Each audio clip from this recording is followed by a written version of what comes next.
ఇప్పుడు ఎట్లాంటి జాగ్రత్తలు తీసుకోవాలి మ్యామ్? అంటే మేము పీఆర్‌పీ చేయించుకున్నాము.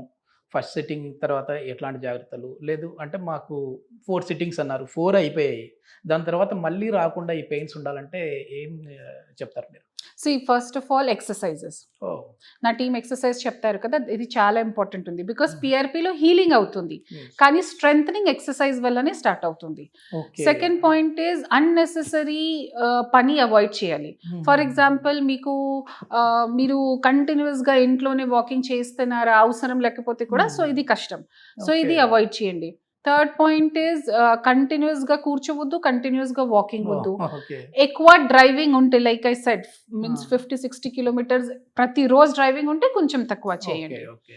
అండ్ వెయిట్ ఎక్కువ ఉంటే వెయిట్ రిడక్షన్లో కాన్సన్ట్రేట్ చేయాలి. సో చిన్న చిన్న డైట్ మోడిఫికేషన్స్ నా టీం చెప్తారు, ఇది ఫాలో చేయాలి. సో అన్ని చిన్న చిన్న మోడిఫికేషన్స్ అంతే.